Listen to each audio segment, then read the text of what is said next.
Bonjour et bienvenue sur la chaîne. Aujourd'hui, nous allons explorer un sujet aussi fascinant qu'important. Certains aliments que nous consommons régulièrement, souvent sans nous poser de questions, peuvent devenir toxiques s'ils sont mal préparés ou consommés en trop grande quantité.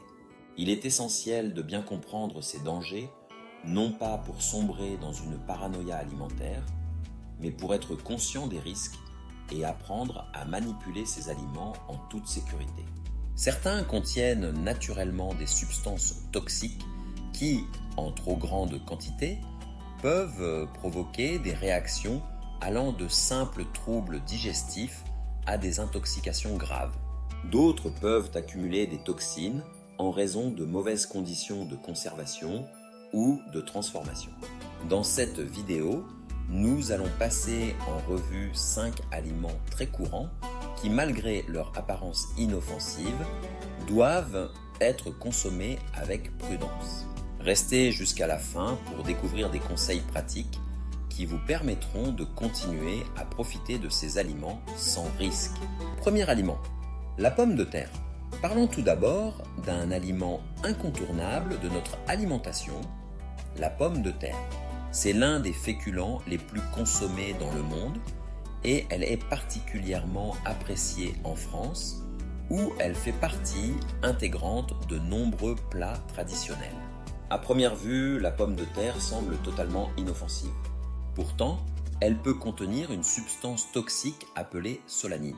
Cette molécule appartient à la famille des glycoalcaloïdes et se développe naturellement dans la plante pour la protéger contre les parasites. La solanine est présente en plus grande quantité dans les pommes de terre qui ont verdi, qui ont germé ou qui ont été stockées trop longtemps à la lumière.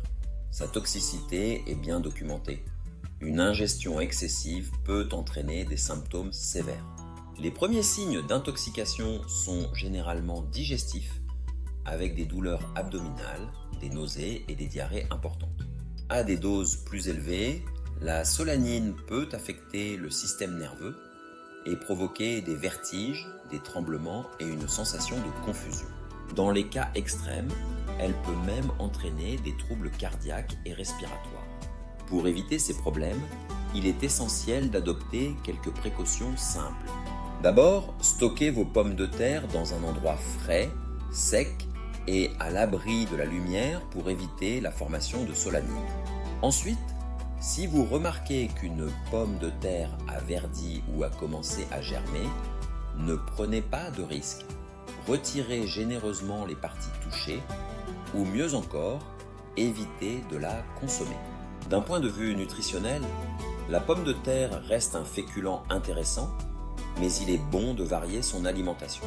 Si vous cherchez une alternative plus riche en fibres et en nutriments, la patate douce peut être un bon choix.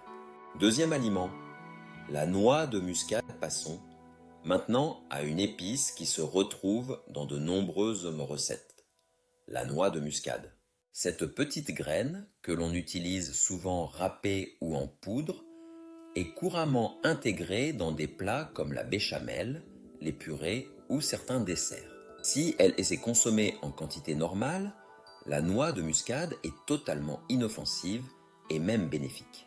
Elle possède des propriétés digestives et peut aider à soulager les douleurs abdominales.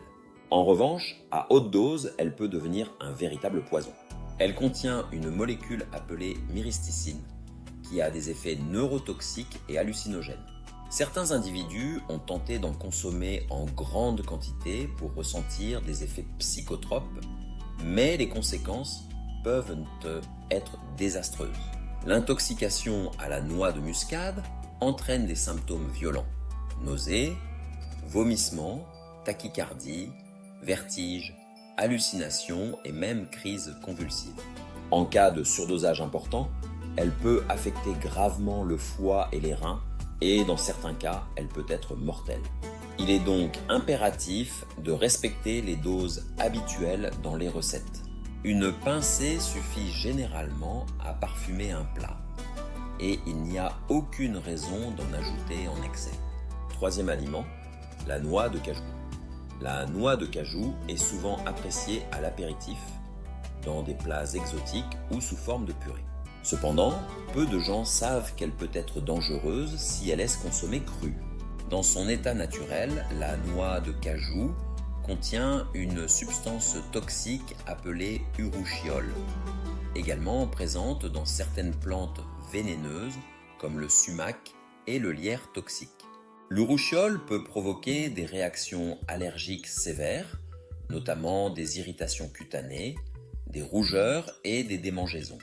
En cas d'ingestion en grande quantité, il peut entraîner des douleurs abdominales et des troubles digestifs. Heureusement, les noix de cajou que l'on trouve dans le commerce sont généralement cuites à la vapeur ou grillées, ce qui détruit l'urushiol et les rend totalement sûres à la consommation.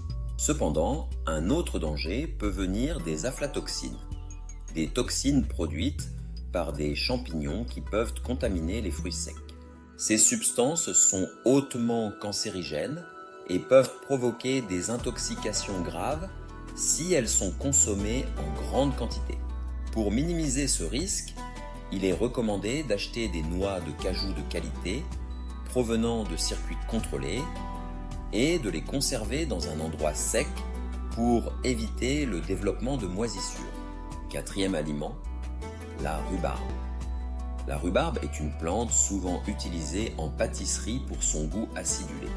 Pourtant, si elle est mal préparée, elle peut être toxique. Le principal danger vient de ses feuilles et de la fine peau qui recouvre ses tiges.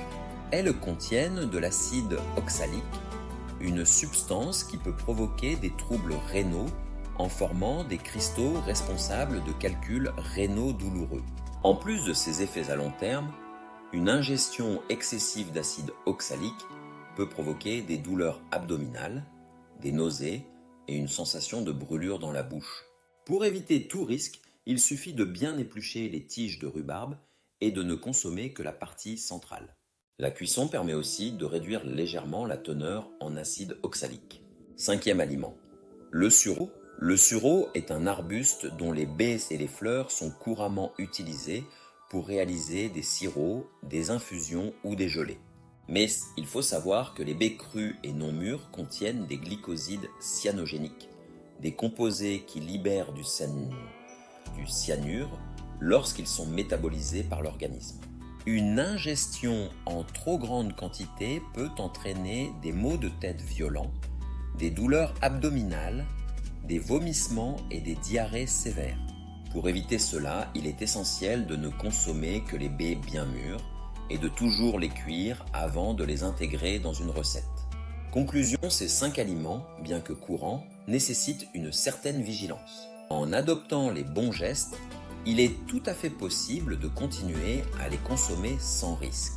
Il ne s'agit pas de les bannir de votre alimentation, mais simplement de les préparer et de les consommer de manière responsable. Si cette vidéo vous a appris quelque chose, n'hésitez pas à vous abonner pour découvrir d'autres conseils sur l'alimentation et la santé. À très bientôt pour une prochaine vidéo.